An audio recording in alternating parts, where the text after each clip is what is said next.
वे मामूली इंसान ही बनकर रह गए हैं, उस ऊंचाई को हासिल नहीं कर सके जिसके वे हकदार थे।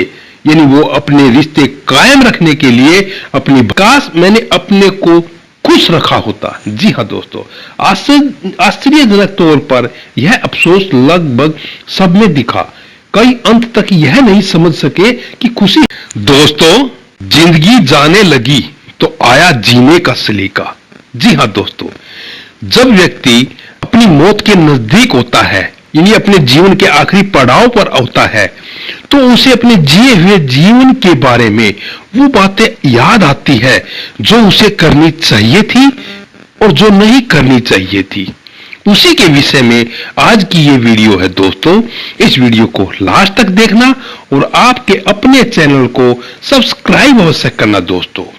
ऑस्ट्रेलिया की ब्रोनी वेयर्स की बेस्ट सेलर किताब the top 5 regrets of dying, यानी मरते वक्त आदमी के 5 वो कौन से पश्चाताप होते हैं जो वो सोचता है दोस्तों। ब्राउनी ने कई वर्षों तक पैलिएटिव केयर सेंटर, यानी जहां पर कैंसर जैसी लाइलाज बीमारियों से ग्रसित मरीजों की पीड़ा को कम करने या उनका इलाज करने का काम किया जाता है, में काम किया है। वो बताती है कि बहुत से मरीज ऐसे होते हैं जो मौत की दहलीज तक पहुंच जाने के बाद सिर्फ अलविदा कहने के लिए घर गए थे। मैं उनकी जिंदगी के आखिरी 3 से 12 हफ्तों में उनके साथ थी। ऐसे तमाम लोगों से मैंने पूछा था कि क्या उन्हें अपनी जिंदगी में किसी बात का अफसोस है या कोई ऐसी बात जिसे वे मौका मिलने पर कुछ अलग तरह से करना चाहते हैं। जवाब में हर बार कुछ ऐसी बातें उभर कर सामने आती थी जिनमें काफी कुछ समानताएं होती थी या एक जैसी होती थी। उनमें से 5 बातों का मैं यहां जिक्र करना चाहती हूं। नंबर 1, काश मैंने अपनी जिंदगी को अपनी तरह से जिया होता, न कि उस तरह से जैसा दूसरों ने मुझसे उम्मीद की है। यह सबसे कॉमन अफसोस था। ज्यादातर लोगों ने अपने सपनों में से किसी एक को आधा भी नहीं जिया था और अब उन्हें लग रहा था कि ऐसा उनके अपने फैसलों के कारण हुआ है। दूसरा, काश मैंने इतनी ज्यादा मेहनत न की होती जो मैंने अपनी जिंदगी में की है। मैंने जितने भी पुरुष मरीजों की ईमानदारी की है, उन सब ने यह अफसोस जताया है कि उन्होंने अपने बच्चों को बड़े होते नहीं देखा और अपनी पत्नी के साथ वक्त नहीं बिताया। काम के चक्कर में उन्होंने अपनी जिंदगी में आए खुशियों के तमाम पल खो दिए। वहां ज्यादातर महिलाएं ऐसी थी जिन पर कमाने की जिम्मेदारियां नहीं थी। तीसरा जो प्रश्न आता है, काश मैंने अपनी भावनाएं जताने की हिम्मत की होती। जी हाँ दोस्तों, कई लोगों ने दूसरों के साथ रिश्ता बनाए रखने की खातिर अपनी भावनाएं दबा ली थी। नतीजन वे मामूली इंसान ही बनकर रह गए हैं, उस ऊंचाई को हासिल नहीं कर सके जिसके वे हकदार थे।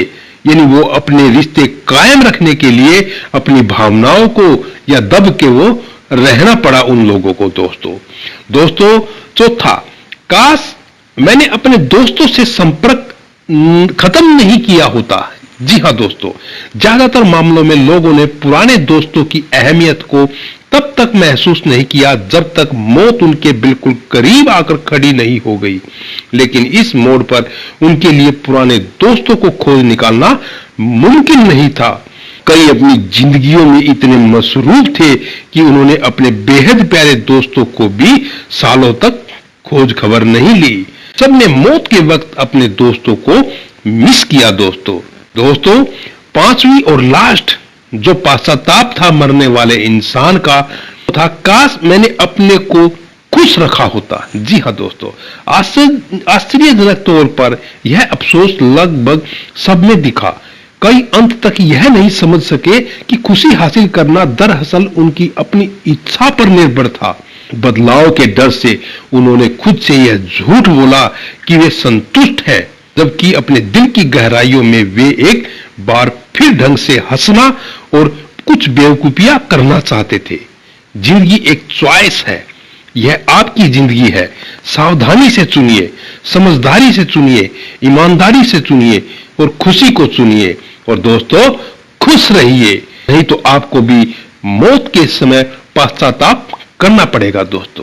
दोस्तों आज की ये वीडियो आपको कैसी लगी प्लीज कमेंट करके बताना और आपके अपने चैनल को सब्सक्राइब अवश्य करना दोस्तों।